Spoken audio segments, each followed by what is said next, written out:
ओम शांति। आज है 18 फरवरी 2022 के ईश्वरीय महावाक्य। पहले सुनते हैं मुरली के मुख्य पॉइंट्स। बाबा ने कहा, तुम्हें किसी भी बात में संशय नहीं आना चाहिए। सिर्फ बाप और वर्षे को याद करो, बाकी और बातों से मतलब नहीं रखो। जब ज्ञान चक्षु खुल गए तो फिर कोई प्रश्न पूछने की क्या दरकार। चलते चलते कोई परीक्षा आ जाए तो फा नहीं होना चाहिए। अपना वायदा याद रखो। तुम कहते थे जो खिलाओ जहां बिठाओ, प्यार दो या मार, ये क्यों भूल जाते हो। बाप पर कुर्बान जाएं, बलिहार जाएं, यह भी अंदर याद रहे तो बहुत खुशी रहेगी। सिर्फ मुक्ति पाना चाहते हो तो मन मना भव रहो, और राजाई चाहते हो तो मध्य जी भव। फिर बाबा ने कहा, तुम्हारी यह इंद्र सभा है, तुम सब ज्ञान डांस करने वाली परियां हो। इसलिए ज्ञान इंद्र बाबा का फरमान है, किसी विशेष विकारी आदमी को यहाँ नहीं लाना। जो ईमानदार, सपूत और अच्छे बच्चे होते हैं तो उन पर बाप का लव जाता है। अब तुम्हें भी सपूत आज्ञाकारी बच्चा बनना है, कभी रोना नहीं है। तुमको इतना बड़ा बाप और साजन मिला है तो उनके बनकर भी रोते क्यों हो। इस बने बनाए ड्रामा को अच्छी रीति समझना है। इसमें कोई का भी दोष नहीं है। खाने पीने या फैशन आदि की भूख ना हो।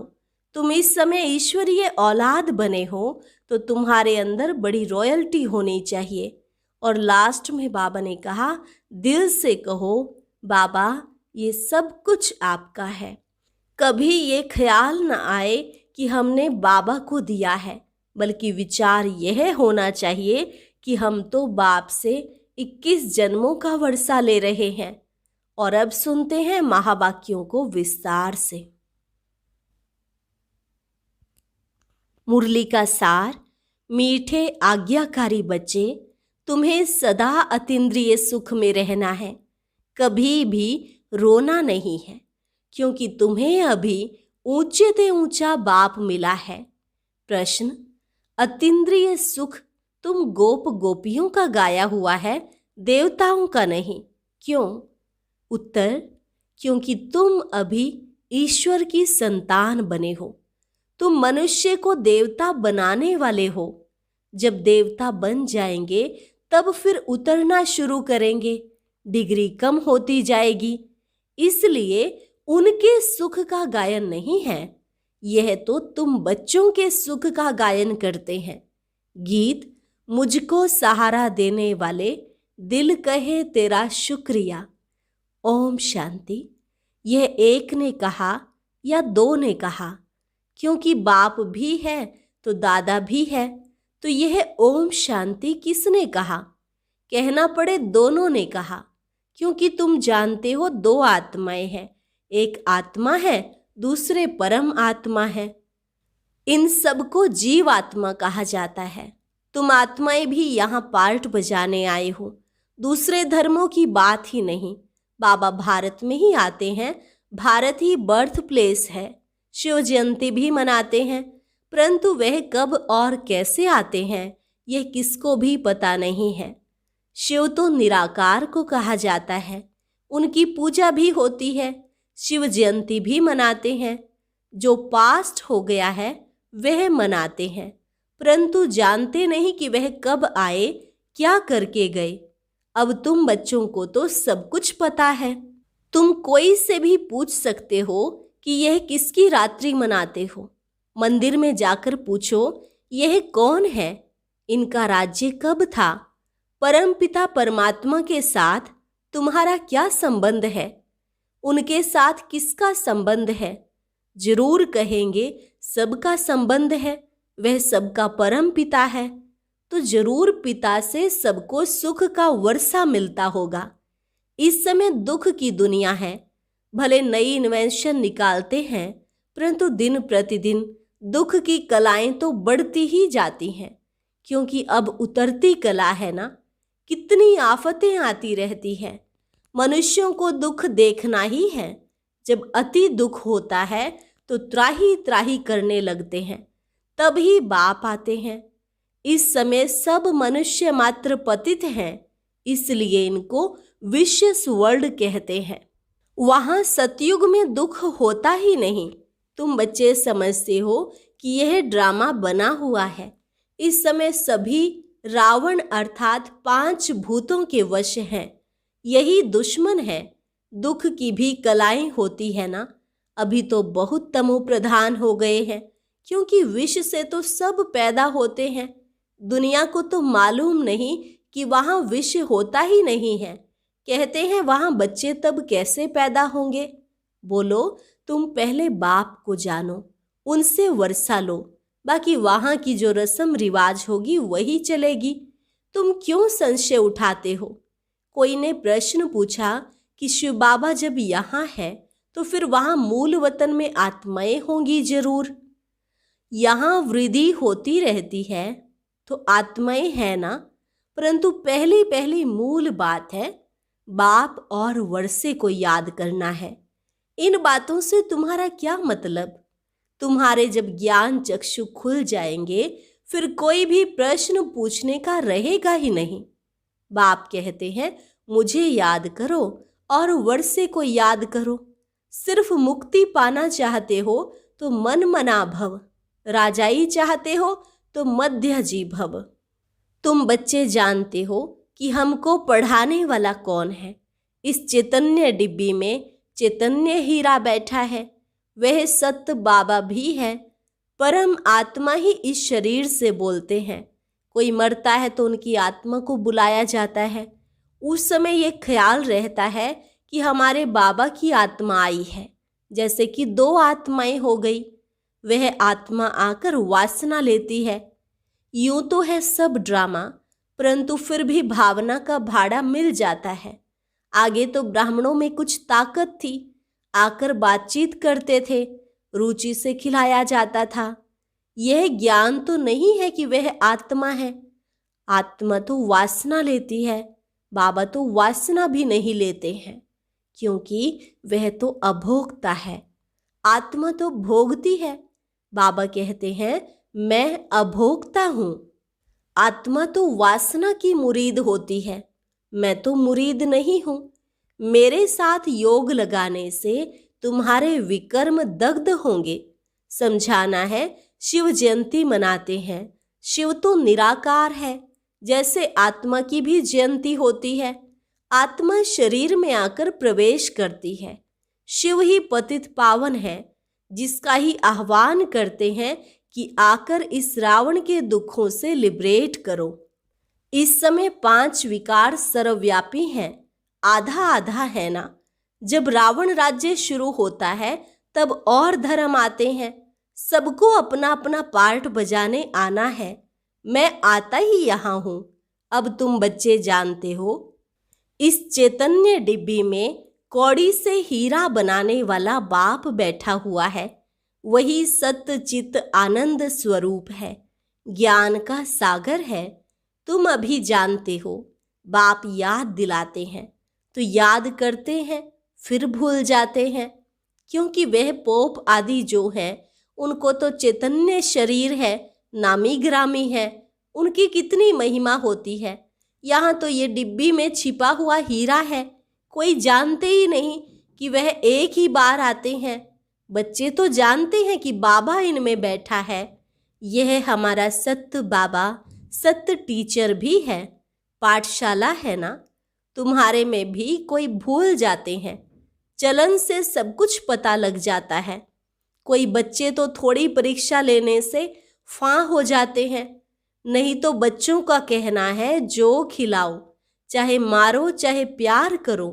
सपूत बच्चे तो आज्ञाकारी होते हैं। बाबा कहते हैं बच्चे कभी भी रोना नहीं है। तुम्हारा इतना बड़ा बाप और साजन है, उनके बनकर फिर तुम रोते हो। मैं तुम्हारा बड़ा बाप बैठा हूँ। माया नाक से पकड़ती है तो तुम रोते हो। गायन भी है, अतीन्द्रिय सुख गोप गोपियों से पूछो, परंतु माया भुला देती है। बाप पर कुर्बान जाएं, बलिहार जाएं, वह अंदर याद रहे तो खुशी हो। तुम बच्चे अभी जानते हो बाबा सच्चा सच्चा इंद्र है।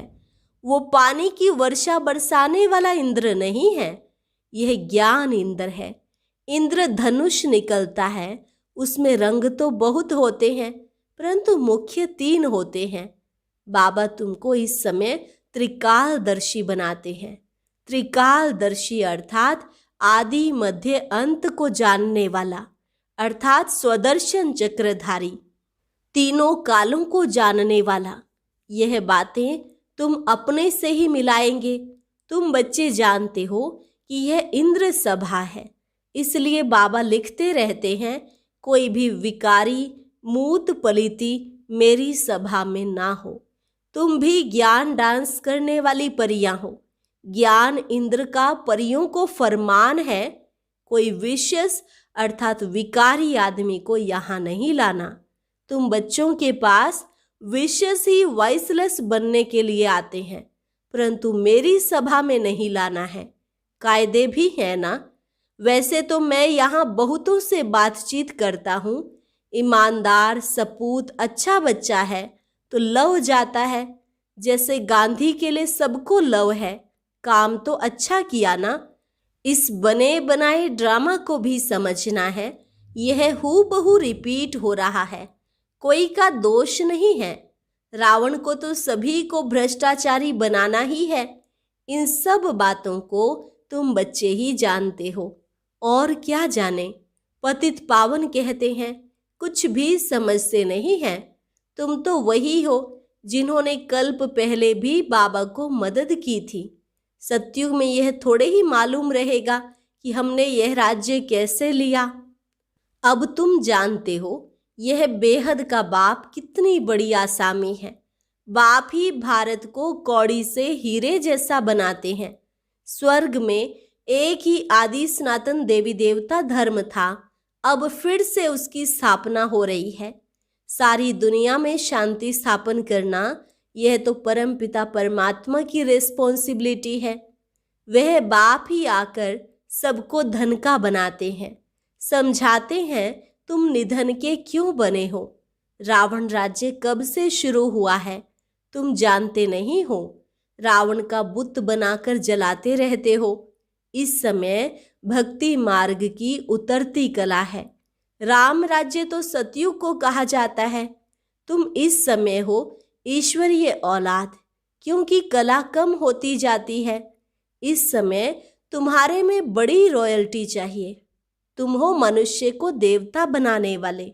अतीन्द्रिय सुख भी गोप गोपियों का ही गाया हुआ है। ऐसे कभी नहीं कहा है कि अतीन्द्रिय सुख लक्ष्मी नारायण से पूछो, परंतु गोप गोपियों के लिए कहा है, क्योंकि वह ईश्वरीय औलाद हैं। देवता बनते हो फिर डिग्री कम हो जाती है। राजाएं कितना दबदबे से चलते हैं, परंतु हैं तो सब तमो प्रधान।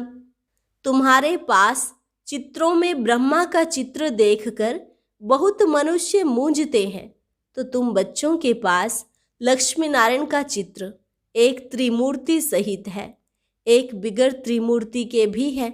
उनमें सिर्फ शिव दिखाया हुआ है, तो दोनों रखना चाहिए।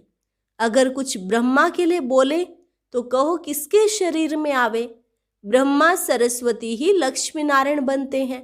जरूर ब्रह्मा तन में ही आवे तब तो ब्राह्मण पैदा हो, नहीं तो इतने बच्चे कैसे हो सकते।